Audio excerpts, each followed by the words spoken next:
కాషాయ సేనకు రామ్ రామ్ చెప్పిన రాజాసింగ్ పార్టీలోకి రీ ఎంట్రీ ఇవ్వబోతున్నారా? ఢిల్లీ పెద్దలు రాజాసింగ్కి గ్రీన్ సిగ్నల్ ఇస్తారా? తెలంగాణ నాయకత్వం ఓకే చెప్తుందా? గోషామహల్ ఎమ్మెల్యే రాజాసింగ్ యూటర్న్ తీసుకోవడం సాధ్యమవుతుందా? గోషామహల్లో ఏం జరుగుతోందో చూద్దాం. తెలంగాణ బీజేపీలో మంచి దూకుడు మీదుండే గోషామహల్ ఎమ్మెల్యే రాజాసింగ్ పార్టీ పెద్దల మీద అలిగి రాజీనామా చేశారు. హైకమాండ్ కూడా ఆయన రాజీనామాను ఆమోదించింది. అయితే రాజాసింగ్ యూటర్న్ తీసుకుని మళ్లీ పార్టీలోకి రావాలని అనుకుంటున్నారట. బీజేపీ జాతీయ అధ్యక్షుడి ఎన్నిక ప్రక్రియ పూర్తయ్యాక తిరిగి పార్టీ సభ్యత్వం తీసుకుంటారని, ఆ మేరకు ఢిల్లీ పెద్దలు గ్రీన్ సిగ్నల్ ఇచ్చినట్లు ప్రచారం జరుగుతోంది. తెలంగాణ బీజేపీ నుంచి ఎదురవుతున్న ఇష్యూస్తోనే కొంత ఆలస్యం జరుగుతోందని రాజాసింగ్ వర్గీయులు చెప్పుకుంటున్నారు.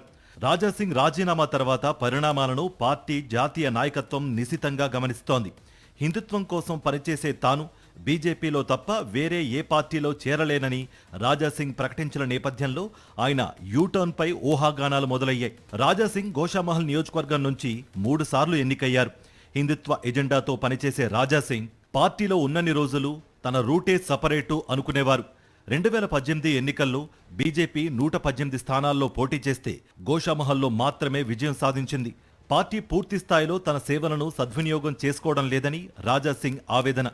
పార్టీలో ప్రయారిటీ దక్కకపోవడంతో చాలా సందర్భాల్లో నిరసన వ్యక్తం చేశారు. పార్టీ రాష్ట్ర అధ్యక్షుడి ఎన్నిక ప్రక్రియలో భాగంగా నామినేషన్లు వేసే రోజే ఆయన పార్టీకి గుడ్ బై చెప్పారు. గోషామహల్లో బీజేపీకి గట్టి పట్టుంది. 5 డివిజన్లలోనూ బీజేపీ కార్పొరేటర్లు విజయం సాధించారు. ఈ నేపథ్యంలో రాజాసింగ్ రీజాయినింగ్ అంత ఈజీగా ఉంటుందా?